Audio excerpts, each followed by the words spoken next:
다른 부처들도 다 마찬가지인데 우리 사회의 가장 심각한 문제는 양극화잖아요. 이 우리가 가진 자원이라고 하는 게 한정적인데 이거를 한쪽에서는 감당하지 못할 만큼 많이 가져가 썩고 있고 한쪽에는 없어서 기회를 아예 누리지도 못하고 방치되고 이러면 그 사회가 가진 자원 기회가 효율적으로 제대로 다 못 쓰여지니까 당연히 저성장할 수밖에 없잖아요. 그럼 이 공평하게 기회를 나눠 갖는 게 우리가 뭐 사회주의 하자는 건 아니지만 상식적으로 제도적으로 가능한 범위 내에서는 그렇게 만들어야 되잖아요. 그래서 기업이 발전하고 산업이 발전하면 거기에 종사하는 사람들도 동시에 또 중소기업도 동시에 혜택도 누리고 기회를 누려야 이게 활발하게 생태계가 만들어지잖아요. 그리고 지금은 전 세계적인 경향인데 이 수평적인 생태계가 아닌 수직적인 조직 구조로는 경쟁이 안 됩니다. 잠깐은 효율적일지 몰라도 길게 보면 창의성 부족으로 자발성과 창의성이 부족해서 경쟁에서 이길 수가 없어요. 지금 증명되고 있잖아요. 그래서 조선 분야뿐만 아니라 뭐 다른 분야도 다 마찬가지죠. 근데 특히 조선 분야가 이게 사이클이 호황불황이 워낙 크다 보니까 이 고용 안정성 문제도 관련이 있어요. 예. 그러니까 이게 한번 고용을 하면 그냥 불황기에도 그냥 끌어안고 있어야 된다고 하니까 아예 안 쓰려고 그러고 다 비정규직하고 하청 주고 하청업체도 이 불황 때문에 어떡하냐 그래 또 하청 주고 그래가지고 무슨 물량팀인가 뭐 이런 거 있죠. 물량팀. 그러니까 제약 있을 때만 도급하는. 이게 비정상 구조가 만들어져 있는데 이 노동자들 입장에서도 고용 안정성도 중요한데 전체적인 일자리의 질을 높이려면 사실은 고용 유연성에 대한 일종의 뭐 양보라면 좀 그렇고 거기에 대해서도 좀 뭔가 대안을 만들어내야 됩니다. 이게 지키겠다고 버티지만 사실은 점점 줄어들고 그러니까 아예 신규 고용은 다 그냥 하청 주거나 비정규로 하거나 이래버리잖아요. 그러니까 이것도 언젠가는 사회적 대화를 통해서 대타협을 하든지 해야 되는데 지금 당장은 어렵긴 하지만 그래도 방향은 그렇게 잡고 가야 된다. 네, 그래서 저희들이 어제 결론 아닌 결론으로는 조선업 르네상스를 정말로 실현하기 위해서는 노사정 또 지역 상공인 포함해가지고 사회적 대화를 통해서 정말로 어떻게 우리 조선 산업을 일으켜낼 것인가. 대통령 말씀처럼 기업의 산업부 장관 말씀처럼 기업의 어려움은 지금은 호황이라고 하지만은 또 언제 이 수주 산업이기 때문에 또 급락할지 모른다는 두려움이 있는데 그래서 제가 그렇게 말씀드렸습니다. 우리 부산, 울산, 동구든 거제든 우리 중공업, 우리 조선소라고 말할 수 있도록 평상시에 호황일 때 우리가 지역 경제에 기여했고 좋은 일자리를 만들었다고 하면 불황이 오더라도 아마 노동자들도 상인들도 우리 조선소 살리자고 나설 것이다. 자기 회사 망하게 하는 노조는 없기 때문에 그런 차원에서 거버넌스 형성이 중요하고 문제 제일 중요한 건 신뢰 구축이 중요한 것 같습니다. 그래서 이번에 물 들어올 때 노저라고 좋은 기회가 왔을 때 서로의 입장을 이해하면서 조선 산업을 우리 대한민국의 새로운 신성장 동력으로 만들기 위해서 노사가 한 발씩 양보하고 또 정부도 적극 지원할 것을 또 어제 말씀드렸습니다. 네. 어쨌든 얘기가 많이 옆으로 새긴 했는데 하여튼 우리 사회의 중요한 해결해야 될 과제 중에 하나가 지키자고 하는 게 결국은 더 많이 잃는 결과가 오는 경우가 많아요. 대통령님, 조금 전에 사이클 관련 고용 안전성 말씀해 주셨는데요. 차체에 대통령님께서 말씀하신 고용 유연성 이슈가 몇 번 말씀을 해 주셨는데 지금의 말씀하신 것처럼 기업 입장에서는 고용 관련된 이 경직성 이슈가 워낙 크다 보니까 맞습니다. 고용을 하고 싶어도 못하는 경우가 많아서 말이 대통령님께 하도를 꺼내셨으니까 저희 산업부하고 고용부가 안정성뿐만이 아니라 유연성에 관련해서 같이 가져야 기업들 입장에서 균형을 잡을 수 있을 것 같습니다.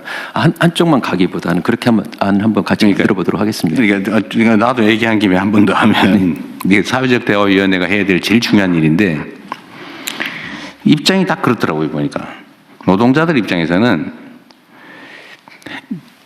정규직 자리를 가진 사람 입장에서는 해고되면 죽음이다. 나가면 너무 춥다. 얼어 죽는다. 소위 사회 안전망이 너무 취약하고 다시 재취업 가능성도 없고 정규직과 비정규직 격차가 너무 크다 보니까 절벽 위에 서 있는 그런 느낌인 거죠. 악착같이 지키는데 물론 그 사람들은 지키겠죠. 근데 문제는 기업 입장에서는 저 한 번 정규직으로 뽑아놓으면 절대로 저거를 뭐 불황에서도 대응해서 내보내거나 안 되니까 다시는 안 뽑는다는 거예요. 정규직을. 기업 입장에서도 이해되는 바가 있잖아요. 그 노동자 입장에서 이해되는 바가 있잖아요. 그럼 이게 또 악순환이 계속되고 있는데 이거 어떻게 할 거냐. 결국 안전망이 가는 문제죠. 그래서 제가 계속 정규직이나 비정규직이나 보수가 오히려 비정규직이 더 많아야 된다. 다른 나라처럼. 그래야 그만두더라도 불안하지 않게. 그리고 뭐 실업을 하거나 이럴 경우 사회 안전망이 튼튼하다. 내가 해고되거나 아니면 직장을 고용 유연성 때문에 불안기에 그만두더라도 내가 살 길은 있다라고 믿어지는 거는 결국 안전망 확충이잖아요. 그 안전망 확충이 돈이 들잖아요. 그럼 결국 기업들이 부담해야 된단 말이에요. 그러니까 이거를 크게 보고 유연성도 양보하고 기업 입장에서 부담도 좀 늘리고 유연성을 확보하면 기업의 효율이 높아질 테니까 그럼 수입이 더 생기면 그중에 일부를 내놔야죠. 이게 크게 보고 이 대화를 해서 타협을 해야 되는데 문제는 신뢰가 없어. 아까 얘기한 대로 못 믿는 거죠. 혹시 뒤통수 치지 않을까, 배반다 하지 않을까, 이용만 해먹지 않을까. 우리 사회 대화가 부족해서 그러죠. 적대감이 너무 강해서 그냥 서로 의심하고. 그러니까 이거를 언젠가는 해결을 해야 되고 최대한 빨리 해야 되는데 그 부분도 산업부하고 사실 바로 당사자이기도 하죠. 관할 관점. 저하고 그 고용노동부 장관은 굉장히 특별한 신뢰관계가 있습니다. 그 두 분이라도 일단 해야지. 잘해오고 있습니다. 네. 대통령, 저도 한 말씀. 기자 관련 딱 한 가지 좀 부총하겠습니다. 말씀하십시오. 예. 그 전체 조속 노동자의 30%가 아니고요. 그 과거 우리 한국 노동자들 좀 기피했던 용접, 도장, 전기원 이 세 가지 분야입니다. 네. 거기에서만 지금 그 시범을 하고 그렇다고. 네, 네. 뭐 그럼 그렇게 할 수 있죠. 대통령님 저도 네. 한 말씀. 말씀하십시오. 그 중소기업이 제일 복잡한 지역이지. 네, 그 사실은 이제 노동조합법에 가입해 있는 노동자들과 이 대기업과의 노사관계가 정리가 되면서 벌어진 문제가 굉장히 많은 조건들이 대기업에 다니는 사람들에게는 좋아졌지만 상대적으로 그걸로 인해 나온 이익의 부분들이 이 중소기업과 다른 부분에 가는 부분이 줄어든 거라고 저는 생각을 합니다. 네.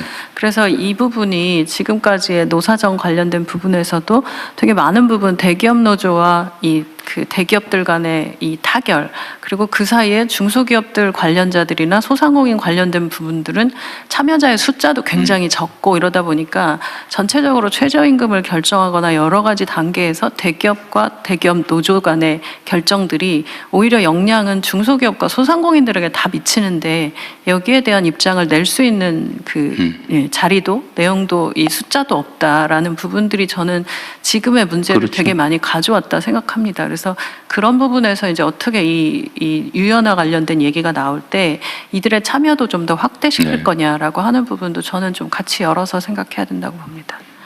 한때는 물론 흘러간 과거의 뭐 유행가 같은 거긴 하지만 만국의 노동자여 단결하라 뭐 이런 얘기도 있었는데 뭐 그거는 사실 이상에 관한 거고 문제는 대기업의 정규직 노조 예를 들면 여기는 이제 자기 입장이 중요하니까 근데 사실은 제3의 하청업체 비정규직 아니면 실업자 여기에 대한 배려를 할 수가 없는 상황인 거죠. 이제 사실 노조의 조직 형태도 여기에 영향을 미치는 것 같아요. 예를 들면 기업별 노조, 그렇습니다. 정규직 노조, 비정규직 노조, 사내 하청 따로 이런 것도 뭐 영향을 미치는. 그래서 결국은 산업별 노조 형태로 가야 하고 하는데, 네. 임금 교섭도 산업 단위로 뭐 이렇게 광범위하게 해줘야 사실 그 사회가 좀 뭐라 그럴까 정상화될 텐데 너무 하다 보면 너무 밤새야 될 것 같습니다. 이제 그만해야 돼요. 오늘은. 어쨌든 신뢰를 회복해서 아까 산업부 장관님하고도 머리를 맞대고 해서 제일 중요한 거는 제 느낌으로는 신뢰입니다. 기업은 기업대로 과거에 불황을 겪었던 어려움이 있는 거고 노조는 노조대로 공장 밖으로 쫓겨났다 보니까 네. 그걸 또 안 쫓겨내려고 하는 그런 것들이 있는데 새 정부 들어서 최소한 이런 신뢰를 회복하고 또 네. 우리 중기부 장관님 말씀하신 제가 어제 타운홀 미팅할 때 첫 번째로 모셨던 분이 지역 상인들이었습니다.